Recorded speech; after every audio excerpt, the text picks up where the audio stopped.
What is up, you guys? Marty McFly coming at you, bringing you guys the merch. Today, so happy to have this in the mail finally. I've been waiting for a long time for this to come out.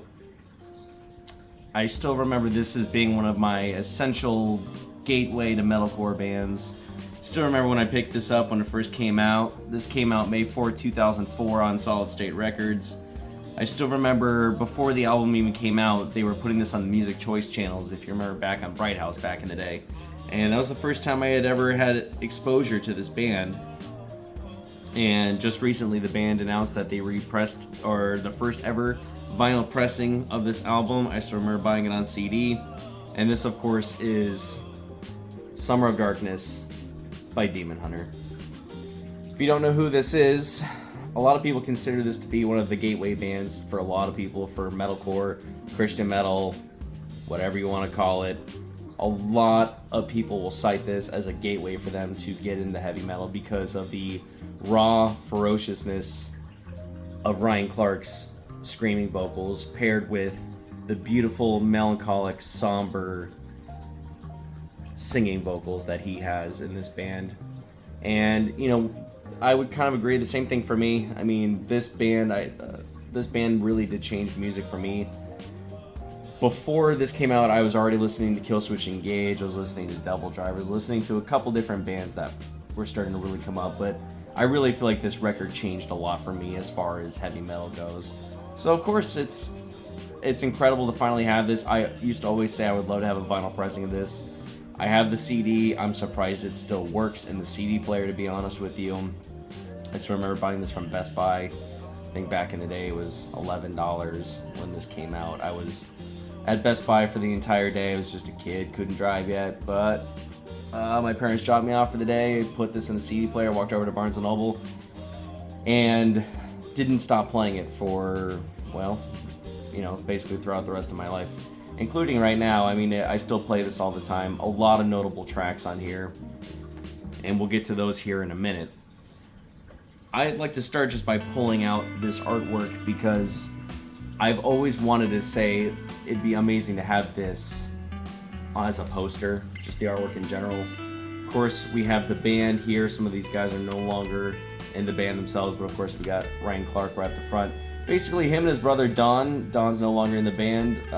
Sometimes I still wish he does because I felt like Don did a lot of great contributions to the writing and the song and the way the sound is of Demon Hunter in classic DH. But this is a fantastic album. I love like the grave digging type photos that they took for this band. This, of course, comes with a very large, beautiful booklet of the band. Of course, they're driving a hearse, they're taking their sweet time with the grave digging. There's a lot of liner notes. I started reading these already. Of course, we got Ryan Clark right on the front. This is the front man. This is probably the reason why we have Demon Hunter still to this day. A lot of great liner notes. Of course, the lyric tracks and all of that stuff. But I mean, I started really digging into the production of this record, and it really is really great to understand where this band is coming from. Of course, you got the really old cars, you got the band there in their last photo. So let's get to the meat and potatoes of this. This, of course, is our cover. This is our vinyl sleeve. It's not a gatefold, it's just a normal vinyl sleeve. Something I was very, very excited about, and something that I will most assuredly be framing. We have a two-sided poster. Huge.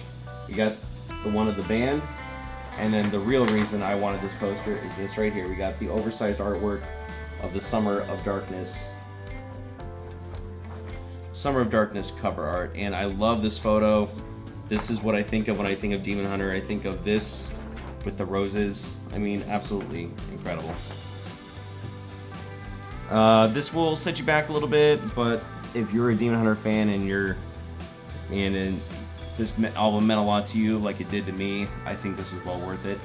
You know, vinyl itself is getting very expensive, as I'm sure a lot of you guys know. It's just the way it is. But this was totally worth it to me. I still remember the insert of the CD, which you'll see here in a second. I got the black and gray merge, which I think is very fitting for this Demon Hunter record. But the inside is the spokes and the wheel of the car they're driving in that photo. And that's the same thing that they had on the CD when that came out. So it really is just cool to really go back in time and look at this. Of course, we have the same on this side. One of the things that Demon Hunter's been known to do, and they've done it throughout their career, is guest vocals. And this album was no different. This, of course, is the second album by Demon Hunter. And if you go back, the album right before this was, of course, their self-titled. The self-titled still has that melody, but it's very gruff. You have the really rough, harsh vocals from Ryan Clark. Really sad, somber, dark melodies that really put you in a different place. Like this, occasionally start to feel some relief, maybe a little bit of like happiness in the melodies, but if you go back to like Infected, you go back to that first album, it really does, it just erases your serotonin, and I love that album. I mean, I really do. I like bands that make you feel that way, and music that makes you feel that way. There is a random track on the Demon Hunter's first record, of course, which is just the horses neighing, and like you hear like the stampede. But you know, this album, it really is incredible. So what they started to do, especially with this album, you start to notice a lot more, is their use of guest vocals. So if you go back to the track Beheaded, you have the lead singer of the Agony Scene, which is of course another Christian metal band, a little bit more like, I would say, like death metal, a little bit of black metal influence on Solid State Records, of course. You have Our Faces Fall Apart, which has Howard Jones of Killswitch Engage. We got Beauty Through the Eyes of the Predator, and then you also have the final track, The Latest and the Last, which has the lead singer of Thousand Foot Crutch. So the album, I'm just so happy to have this in the mail, to actually be able to sit down and play it and listen to this from cover to cover, just like how it used to be. You know, walking around with my CD player, which CD player was that? I think that might have been my green one, because I think I lost one of them at, we were skateboarding to Burger King when I was a kid, and I lost that CD player.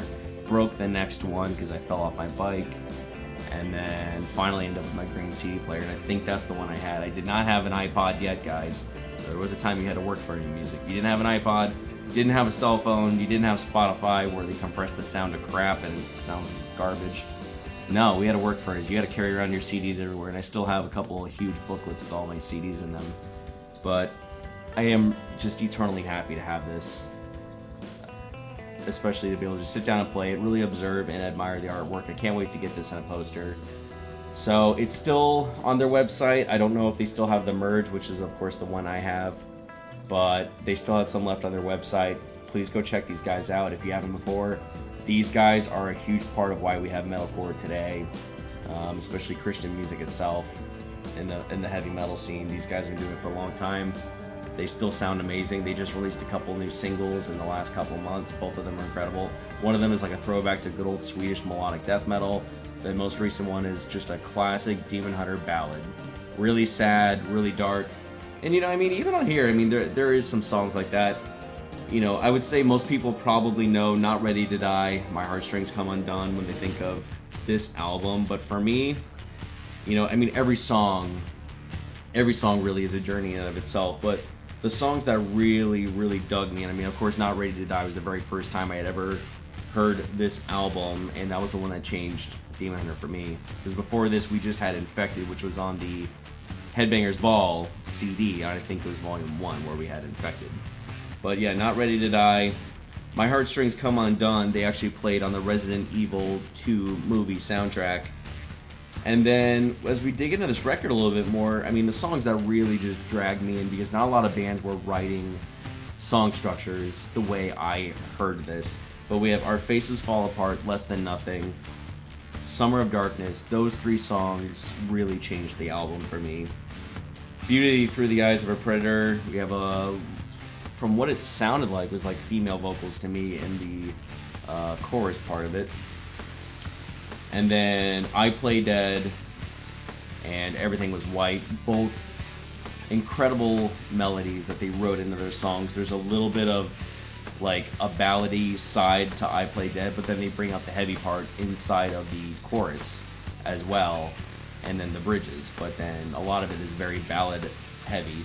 And then the latest and the last is just a great build up, and then boom, breakdown, and then you got a absolutely just incredible song. So yeah, like I said, if you guys haven't checked these guys out, definitely do it.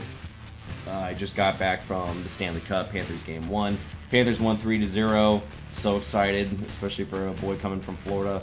Really pumped to just see our boys doing well. I hope you guys are doing okay out there. I hope you guys are taking care of each other, especially in this Florida heat. It is June, and this is the hottest June I've experienced since my lifetime living here in Florida. But like I said, I hope you guys are doing okay out there, and peace.